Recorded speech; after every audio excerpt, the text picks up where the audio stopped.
Salam, selamat pagi dan selamat berjumpa kembali di channel TPK Kaca Pintar Tinambunan.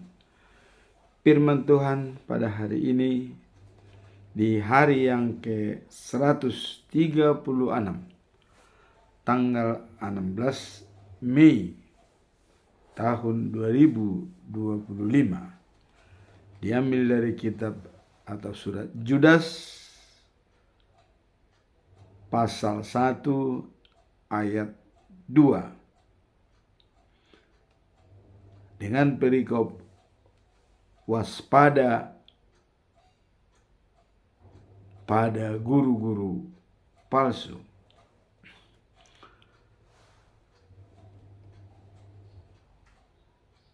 Perlu kita ketahui, Judas dalam tulisan ini bukanlah Judas Iskariot, tetapi Judas yaitu saudaranya Yakobus.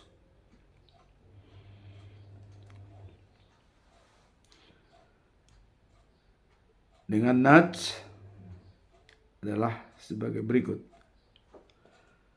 rahmat, damai sejahtera, dan kasih kiranya melimpahi kamu.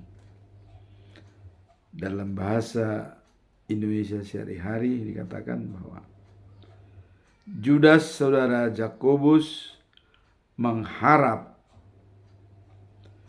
semoga Allah memberi berkat, rahmat, dan sejahtera kepadamu dengan berlimpah-limpah.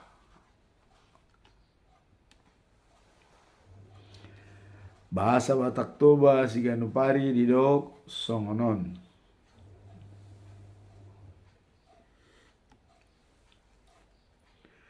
Gokma asini roha dohot dame dohot holong niroha dihamu.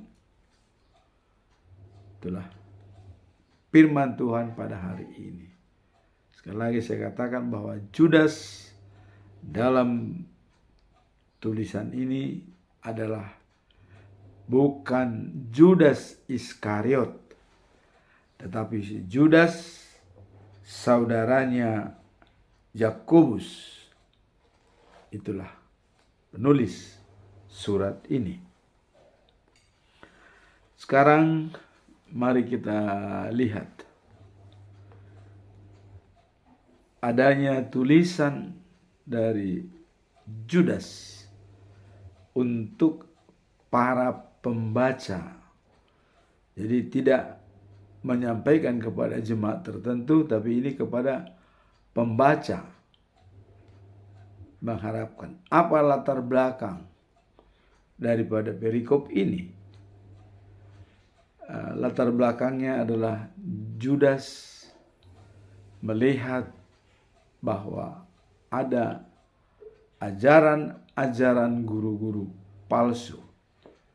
Jadi dia mengingatkan dengan ayat hari ini supaya rahmat, damai sejahtera, dan kasih kiranya melimpahi kamu. Itulah intinya. Sebagai latar belakang daripada ayat ini adalah Judas mengharapkan bahwa pesan tentang kasih karunia, kedamaian, dan kasih yang melimpah kepada para pembaca. Jadi apa penekanan daripada Judas? Di sini Judas menekankan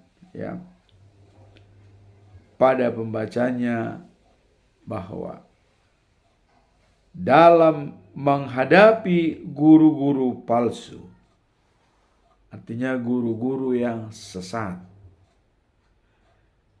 Kita dimohon untuk memiliki kasih karunia untuk diri kita sendiri, dan kemudian kita juga harus menjadi sumber inspirasi untuk menciptakan suasana damai dan kasih di antara sesama. Jadi di sini dikatakan bahwa kita diminta untuk memiliki kasih karunia untuk diri kita sendiri. Dari mana kasih karunia itu kita dapat? Itulah yang ditulis para rasul-rasul, dan pada hari ini Judas sendiri yang menyampaikan damai sejahtera Allah bersama kita. Dan ini untuk kita sendiri sudah diberikan. Kemudian itu jangan berhenti. Tetap kita juga wajib memberikan inspirasi kepada orang lain sesama. Sehingga di sini tercipta kasih kepada Tuhan dan juga kepada sesama. Damai sejahtera Allah yang melampaui segala akal dan pikiran kita, sehingga kita merasakan begitu besar kasih Allah kepada kita. Dan kalau kita lihat dalam Injil Markus pasal 12 ayat 30 sampai dengan 31 dikatakan, cintailah Tuhan Allahmu dari segenap hatimu, dari segenap jiwamu, dari segenap akal budimu, dan dari segenap kekuatanmu. Itulah yang pertama, hukum yang utama. Hukum yang kedua dikatakan, cintailah sesamamu seperti dirimu sendiri. Nah, tadi dengan cinta atau kasih kita kepada Allah, sehingga kita menerima berkat kasih karunia dari Allah, damai sejahtera. Di saat kita telah menerima damai sejahtera atau kasih karunia dari Allah, wajib hukumnya kita juga menyampaikan inspirasi ini kepada orang lain. Disinilah dikatakan kasih kepada Tuhan Allah dan kasih kepada sesama, sehingga kita berinteraksi dengan baik kepada sesama. Inilah latar belakang dari ayat ini, dan juga sebagai pegangan kita kalau kita sudah menerima kasih karunia Allah, damai sejahtera, apa jaminan dari kita? Sebagai apa kita? Dalam Injil Matius pasal yang kelima ayat 9 dikatakan bahwa berbahagialah orang yang membawa damai, karena mereka adalah anak-anak Allah. Jadi barang siapa membawa kedamaian atau menyampaikan kedamaian, dia layak disebut sebagai anak-anak Allah. Matius pasal 9 ayat Matius pasal 5 ayat yang ke-9. Sekarang kita masuk dalam tujuan Judas. Apa tujuannya menulis surat ini kepada pembaca? Untuk apa Judas menulis tulisan ini? Dan sini kita lihat bahwa ayat ini adalah mengingatkan kita tentang pentingnya kasih karunia yang datang dari Tuhan, ya, dan bagaimana hal tersebut menjadi sumber pengharapan bagi orang-orang yang percaya. Jadi pentingnya kasih karunia dari Tuhan. Dan itulah sebagai sumber, ya, pengharapan kehidupan bagi orang-orang yang percaya. Jadi kasih karunia dan damai sejahtera Allah adalah merupakan penting bagi setiap orang sebagai sumber pengharapan bagi kita yang percaya kepada Tuhan. Dalam Roma pasal 14 ayat 19 dikatakan, sebab itu tujuan kita haruslah selalu untuk hal-hal yang menciptakan kerukunan dan saling membangun. Nah, jadi di sini sudah dikatakan bahwa tujuan kita haruslah untuk menciptakan kerukunan dan saling menguatkan, saling membangun. Inilah tujuan utama daripada perikop ini. Dengan damai, sejahtera, dan karunia dan rahmat dari Allah untuk menciptakan hubungan kita, baik dengan komunitas kita, relasi dengan Tuhan, dan relasi dengan komunitas kita tercipta dengan baik. Nah, dalam ayat 18 Roma 14 dikatakan bahwa orang yang melayani Kristus adalah sama dengan menyenangkan hati Allah. Jadi menyenangkan hati Allah itu adalah apabila orang sudah melayani Kristus dengan baik, percaya dan datang kepada Yesus, orang itu adalah menyenangkan hati Allah. Dan kalau kita lihat, siapa yang lebih dulu yang menyenangkan hati Allah? Kita lihat pada saat Yesus dibaptis di Sungai Yordan, ya, dia begitu bangkit dari air, langsung turun dari surga, merepati dan hingga padanya. Dan langit terbuka.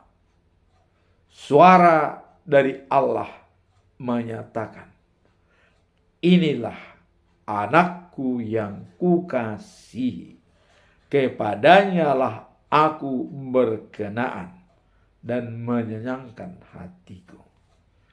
Yesus adalah perwujudan dari Tuhan Allah ke dunia ini. Kita lihat dalam Injil Matius pasal 3 ayat 17 bahwa Yesus adalah anak Allah yang dikasihi dan kepadanya Allah berkenan.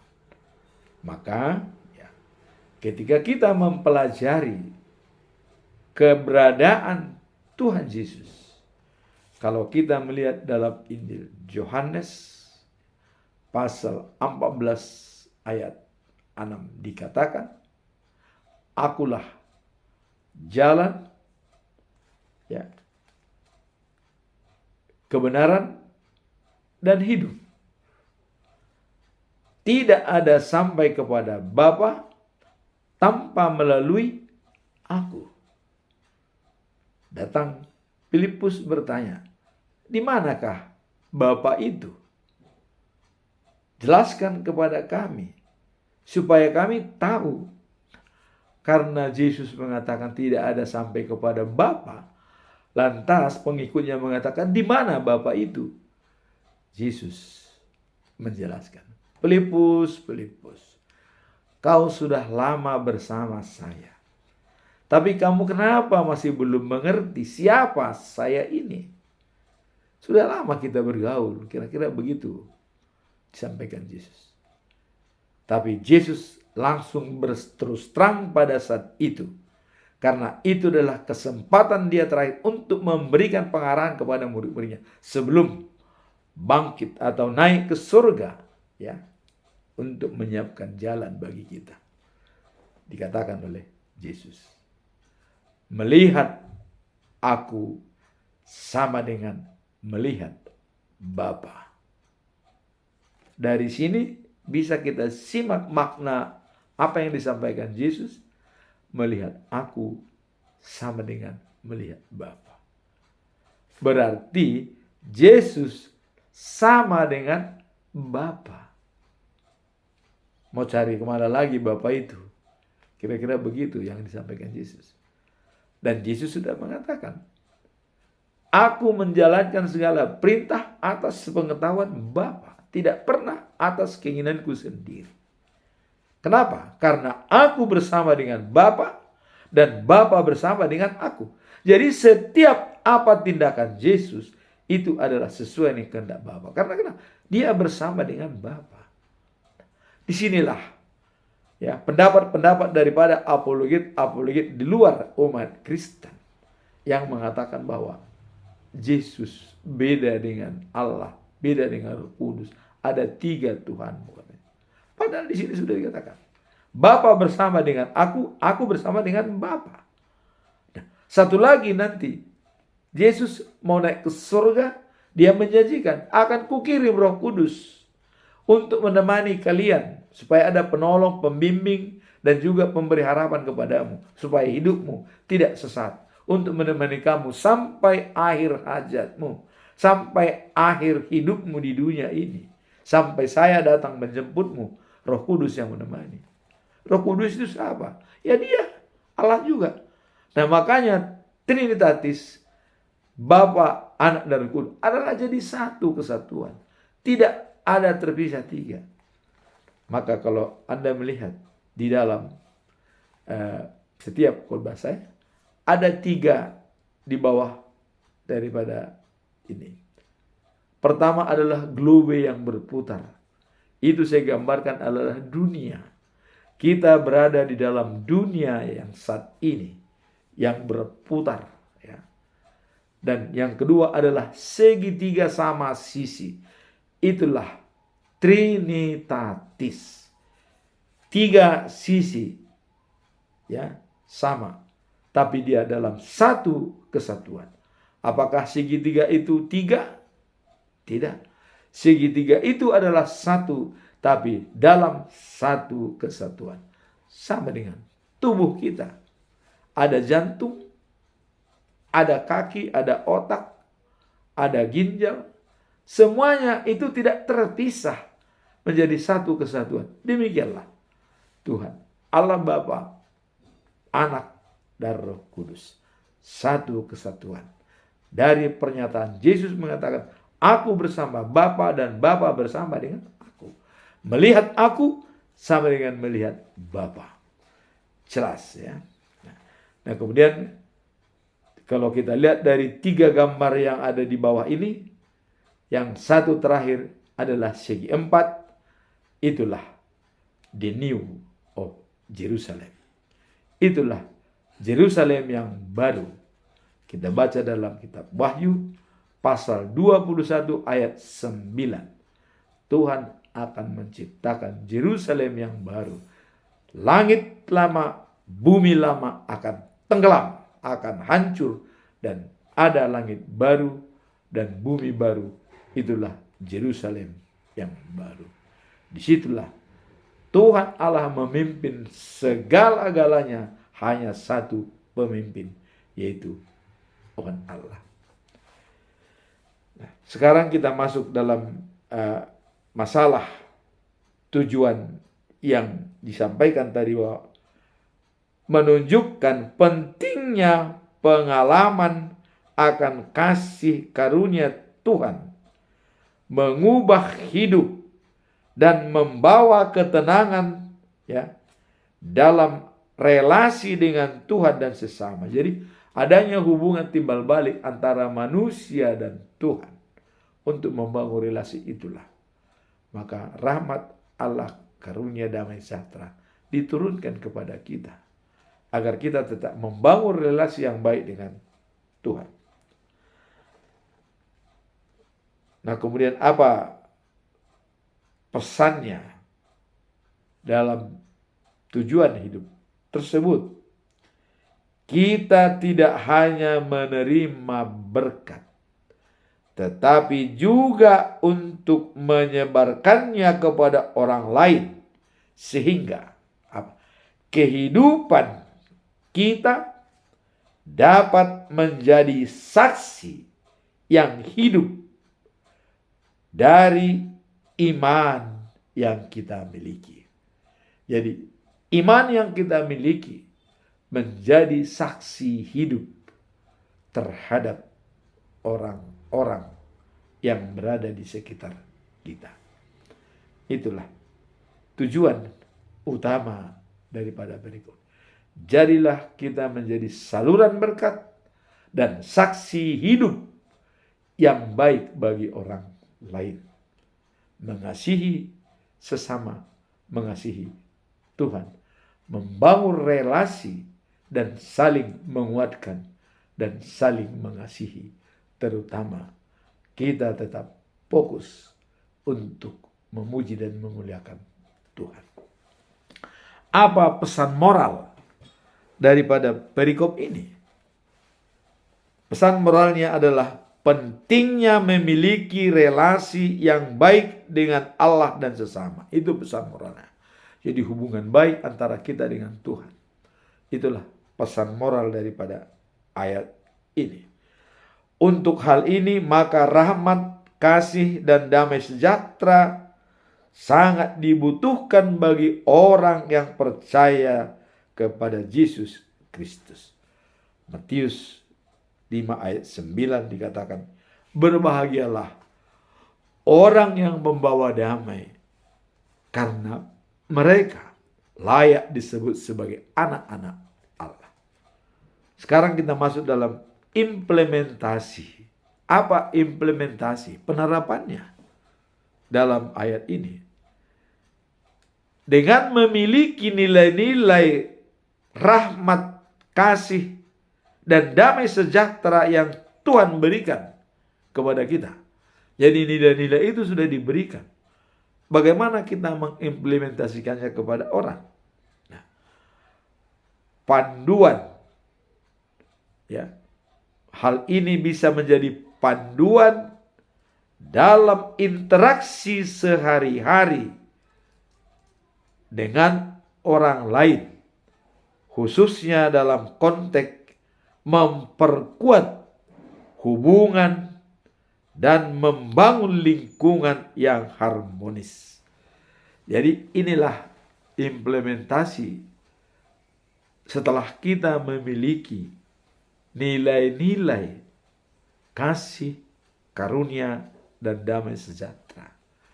Untuk sebagai panduan kita membangun hubungan dengan orang lain dalam kehidupan sehari-hari. Jadi implementasinya adalah kita sebagai lanjut usia punya pengalaman-pengalaman yang berharga. Pengalaman itulah yang bisa kita sampaikan kepada orang lain. Dan kita sebagai saksi hidup yang hidup dalam kasih Allah.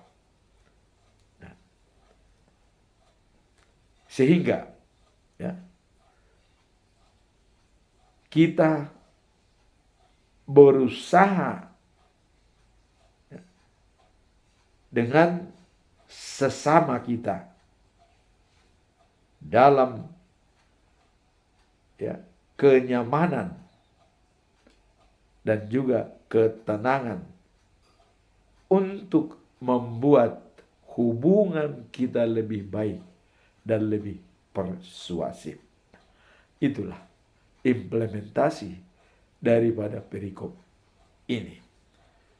Nah, kalau kita lihat dalam Kolose pasal 3 ya, itu ayat 23 dikatakan, kita bekerja dengan sepenuh hati seolah-olah untuk Tuhan, bukan untuk manusia. Jadi kita bekerja untuk Tuhan. Kemudian dilanjutkan dalam Kolose 3 ayat 24 dikatakan, Tuhan akan memberikan upah atas tindakan-tindakan kita yang baik. Jadi kita bekerja dengan sepenuh hati adalah untuk Tuhan, bukan untuk manusia, dan Tuhan akan membalasnya atas pekerjaan kita yang baik. Kapan itu dibalas? Di saat kita life after life, the new of Jerusalem. Disitulah Tuhan memberikan catatan kepada kita. Kemarin kita membaca bahwa dalam Amsal 19 ayat 17, membantu orang miskin sama dengan memberikan pinjaman kepada Allah. Itu akan dibayar dengan tunai pada kita pada saat life after life, the new of Jerusalem. Demikianlah firman Tuhan pada hari ini. Dan pesan terakhir dalam Galatia 6 ayat 9. Jangan jemu-jemu berbuat baik, karena kita akan menuai pada saatnya bila kita tidak lemah dan tetap berada di dalam Yesus Kristus. Datang dan percaya kepada Yesus. Keselamatan hidup kekal menjadi jaminan bagi kita. Amin. Tuhan memberkati kita semua.